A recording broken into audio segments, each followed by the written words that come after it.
In this last section, 2.5c, we'll talk about acid and base titrations. A titration is a technique where we can determine the unknown concentration of a solution by adding a known volume of a known concentration to a known volume of an unknown concentration solution. In this technique, you will use a special type of glassware called a burette to titrate the unknown concentration of solution. Typically, when I teach titrations, I show how we can get the unknown concentration of a solution using stoichiometric calculations. But we are at the end of the year and we are very limited with our time. So I'm going to show you instead how to use a very quick equation to come up with the answer.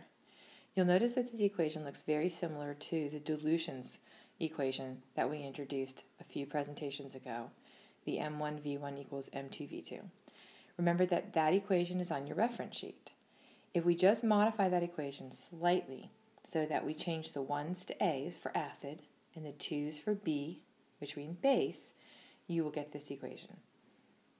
I'm going to go ahead and add an A on the left-hand side next to N and a B next to N on the right-hand side. A stands for acid, B stands for base. Hopefully by now we know that big M stands for molarity. So we're looking at the concentration of an acid, the volume of the acid given, and then this Na is going to be the number of hydrogen acids in the formula of the acid. On the other side, we'll see pretty much the same thing, but for a base. So we've got the molarity of the base, the volume of the base, and then once again we have the number of hydroxide ions in the formula of the base. If we take a look at the picture to the right, you will see a demonstration of a titration. You can see that the known concentration is at the top, and that is your titrant. It can be an acid or a base. In this case, it is a base. And in the flask, we have the unknown concentration. That is called the analyte. And in this case, it is the acid. The titration process generally begins by adding titrant to the burette. Remember that the titrant is of known concentration. It can be an acid or a base. And filling the flask with the analyte, which is the solution of unknown concentration. The next thing we want to do is we want to add an indicator to the analyte. The indicator here is going to be phenolphthalein. And you can see that it is clear, which means that this is actually going to be my acid, and that must mean that the base is in the burette. We're now ready to begin the titration, and slowly we will turn the stopcock of the burette and we will add base to the acid. You can see the start of a pink color upon the addition of the base to the acid. You are to continually swirl the analyte to even out the base and the acid with one another, and you will keep on doing this slowly, drop by drop, until you reach endpoint. Endpoint is when the color changes permanently. We want just a faint color change. We don't want a dark color change. You can see in figure 4, they've gone way too far. So you're going to add base drop by drop, each time swirling. As soon as that drop makes that pink color permanent and it doesn't go away, you stop. You don't want to go past endpoint.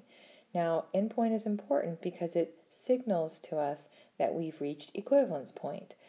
Equivalence point is when the moles of the acid in the flask are now equal to the moles of base that have been added. Now that the titration process is completed, we can take the volume of known concentration, in this case it was the base, and we can take those values, we know the concentration already, and plug it on the right side of the equation. And you knew the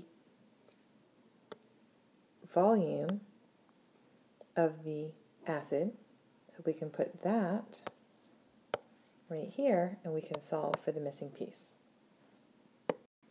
When equivalence point has been reached, there are no reactants left over.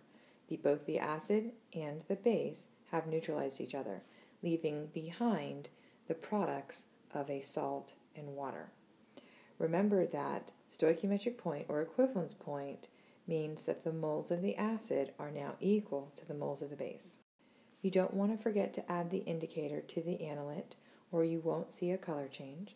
The color change signals endpoint, and endpoint signals equivalence point, that point in which the acid and the base are now in equal amounts and they have neutralized each other, which is the stop of the titration. We always want to select an indicator that has a pH value close to that of the pH of the equivalence point of the titration. This picture just quickly shows you universal indicator, phenolphthalein, and phenol red, three of many of the different indicators out there. We used phenolphthalein in the example.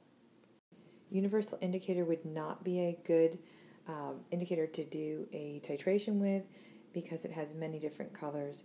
You really want to focus in on an indicator that is one color as an acid, such as phenolphthalein. It is clear in an acid and pink in a base. Or like in phenol red, it's yellow as an acid and red as a base. Let's go ahead and take a look at a couple titration problems. The first question says, how many liters of 0.10 molar NaOH, remember that is your base, I know that because of the hydroxide ion, is needed to react with 0.125 liters of 0.25 molar HCl. That is your acid, and I know that because of the hydrogen ion. We really do not need a balanced chemical equation to do the shortcut, which is going to be NaMaVa is equal to NbMbVb. So we're just going to disregard this for right now. We would need it if we were looking at it in terms of stoichiometry. We know that the acid is HCl. There is one H, so we're going to put that for the Na. We know the molarity is 0.25, and the volume is 0.125 liters. We're going to then make that equal to the base. There's only one hydroxide in NaOH, so we're going to put a 1 again. And you'll notice that the concentration was given to 0.10, and there was no volume given. That's actually what you're solving for in this problem.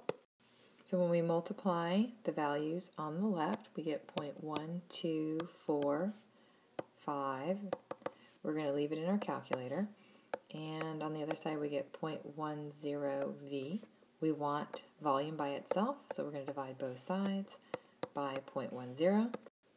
The volume turns out to be 1.2 liters. Now remember, I did not put the units of molarity and volume here. Volume was given to you originally in liters. That's why the final volume will also be in liters as well. So basically what this answer is telling us is that it would take 1.2 liters of sodium hydroxide to neutralize 0.125 liters of the 0.25 molar HCl. Alright, let's take a look at a second problem. Remember, because we're going to do this the shortcut way, we don't need the balanced chemical equation. We just need the equation MaVa, of course we got to put the Na at the front, is equal to NbMbVb. So the question says, what is the molarity of calcium hydroxide? That's our base. I know that because of the hydroxide ions. If 30 milliliters of the solution is neutralized by 20 milliliters of a 0.50 molar solution of HCl. So we know that's our acid. And once again, I know that because of the hydrogen ions. So now that I know my acid, I'm going to come over and I'm going to put 1 for N, because there's only one H in the formula. The molarity is 0.50, and the volume is 20 milliliters. And for the base, we have 2 hydroxide ions. I'm going to put that as Nb. I'm solving for the molarity of the base, and the volume is 30 milliliters. we're going to go ahead and multiply each side. So half of 20 is 10, and 2 times 30 is 60. And B, we want molarity, so we're going to divide both sides by 60, and that will give me the molarity of the base as 0.17. So your answer basically says that it's going to take 30 milliliters of a 0.17 molar calcium hydroxide solution to completely neutralize the acid in this problem.